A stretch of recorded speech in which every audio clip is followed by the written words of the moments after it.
We're skipping this part, right? Alright, All right. we go off. Here we go. In order to properly understand the NCAA, you have to understand the structure. The structure of the NCAA can be broken down into several committees. The highest governing committee of the NCAA is the Executive Committee. The Executive Committee brings together the presidents and chancellors from each division to discuss issues important to the entire NCAA. Under the Executive Committee is the Board of Directors, which is exclusive to Division I schools. At the same level for Division II and III schools is the President's Council. Lastly, at the bottom, each division has various small committees that keep the day-to-day activities of the NCAA operating. How has government intervened? The NCAA is classified as a nonprofit organization and therefore does not have to pay taxes. The classification has led the NCAA to be scrutinized due to courtless accusations. There are many people that believe they do not qualify for the tax-free benefit. In fact, the U.S. Congress has intervened multiple times on the issue. In 1976, when there were objections as to if the NCAA should be eligible for nonprofit status, Congress declared national or international amateur sports competitions serve as a charitable purpose under the IRC. Since amateur sports fall into the charitable category, a statute of the IRC gives tax-exempt status to charitable organizations such as religious and educational institutions. They were once again challenged in 2006, but Congress again found nothing that resulted in a change to their tax exemption.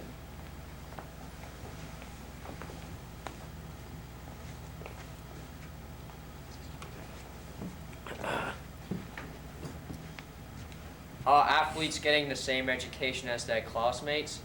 What are the educational requirements for college athletes? To be an NCAA athlete for any sport, there are certain educational requirements that must be met.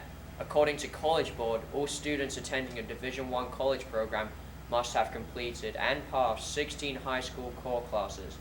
Grading is very lenient when it comes to the completion of work from student athletes, as according to the NCAA. In Division I, student athletes must complete 40% of the coursework required for a degree by the end of their second year. They must complete 60% by the end of their third year and 80% by the end of their fourth year. Student athletes are allowed 5 years to graduate while receiving athletically related financial aid. Now, there are many stereotypes when it comes to college sports, especially football, and when you think of these athletes, many words come to mind such as meathead and unintelligent. Is this an unfair assumption? The image in which a handful of players are portrayed, most notably in football, can have a negative impact on the rest of the team or sport. Players such as Jameis Winston and Derrick Rose.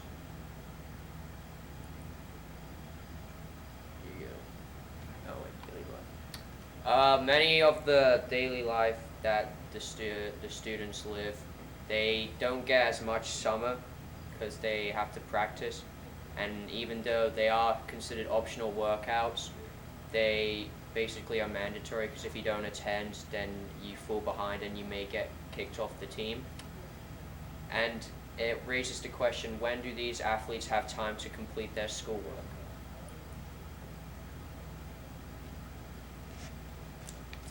The NCAA has always been known to be lacking in medical coverage for their student athletes. This lack of coverage spans from insurance to injury coverage for athletes. One of these injuries, and most notably the most dangerous injuries nowadays, are concussions, and they have emerged as a new nationwide scare of collegiate athletes. One popular case was Derek Shealy, a Frostburg fullback, and the case was Shealy suffered a concussion while actively playing for Frostburg. He suffered one in the off-season practice or preseason practice, and players interviewed with CNN, and they shared how Sheely suffered a concussion on the practice field and was forced to play by his coaches, and ultimately collapsed and died 6 days later. Because of the lack of ruling and regulations with Sheely's head injury, Sheely was forced to play and ultimately died because of the lack of ruling with concussions. And this isn't the only lack of ruling in the NCAA. The most notable for players financially would be the lack of coverage for their insurance. The NCAA only requires schools to provide insurance for their players. The schools have to make sure the players have insurance. The insurance can be the parents paying for the students on their own, or just the school providing a scholarship.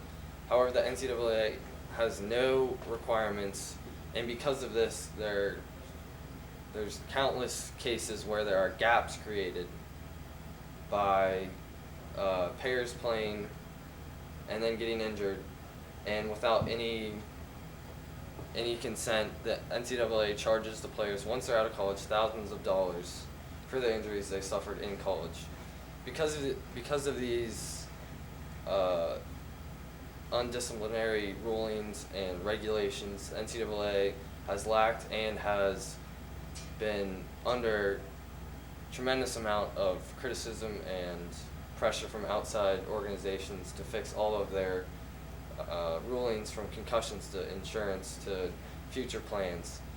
So to fix these, the NCAA must develop a uniform plan for concussions, for any kind of injury, for any kind of insurance. There must be a standard uniform ruling for everything in the NCAA.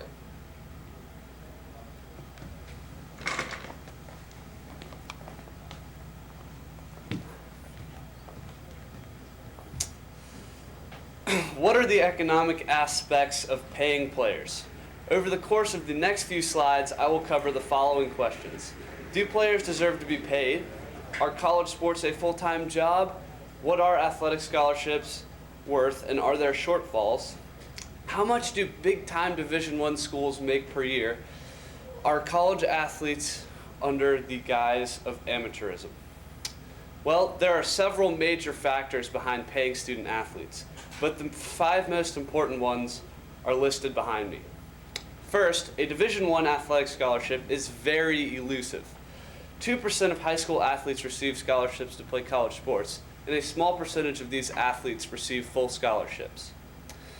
In a recent study done by Drexel and the National Collegiate Players Association, the average college athletic scholarship was worth $23,204, and the average scholarship shortfall per year was $3,285. That number was for a full scholarship. A partial scholarship leaves an even bigger shortfall. Some of these athletes are impoverished and cannot cover the scholarship's deficit without working a job. But being a college athlete, you don't have much time to work even a part-time job. Recently, in a survey conducted by the NCAA, results showed that the athletes of major Division I sports, specifically football, men's basketball, and baseball, spent over 40 hours per week on their sport, while spending less than 40 hours on academic work. The combined 80 hours per week prevents some athletes from working a job to earn the deficit between their scholarship and the full cost of college. Needless to say, the colleges have the money to cover the scholarship shortfall. Every year, major Division I athletic departments rake in over $100 million. The University of Texas at Austin has the wealthiest athletic department in the country. Last year, they brought in over $163 million from a combination of ticket sales, television contracts, a deal with Nike, donations, and other various sources such as bowl games. Yet, none of the revenue or profit went to the players' bank accounts. Instead, it went to coaching salaries, scholarships, infrastructure, and other various athletic sources. The revenue brought in by sports also plays into the market value of athletes, and the NBA and the NFL players, who get 50% of a team's revenue annually. If the NCAA adopted a similar policy, Division I football players would be worth an average of over $135,000 per year, while Division I basketball players would be worth over $289,000 annually. The money, if scholarship money is taken out of that, the average FBS football player loses over $114,000. A men's basketball player, however, loses over $265,000 a year. Multiply those by 4 to see what they lose over their time at college, and that is just the average. In the presented table are the schools with the highest player market value. As you can see, a University of Texas player loses over $500,000 per year and over $2 million in their career. If the NCAA adopted a similar market value policy to pay their athletes, the percentage of revenue going to the players would not have to be as high as 50% like in the NFL and the NBA, but there should be a set percentage. The final step in the plan to pay college athletes is the adoption of the International Olympic Committee's model of amateurism. Amateur status means that an athlete accepts no monetary incentive for playing their sport. It is strictly for enjoyment to be a college athlete. And to be a college athlete, that athlete must maintain amateur status. The amateur status not only prevents against a salary, but also prevents athletes from compensation for time spent on sport-related activities such as media appearances or endorsement deals. It also terminates eligibility for athletes who try out for a professional team or enter a draft. Adopting this model of amateurism would allow athletes to receive monetary compensation for their hard work. Signing endorsement deals and accepting money for autographs would give players pocket change that they would normally get from a job. But since they have no time for a normal job, endorsement deals, taking money for autographs, and paid media appearances are fair ways for the players to earn money as a reward for their hard work and earning their fame. In conclusion, well, Reed does the conclusion, and he's not here, so we're good.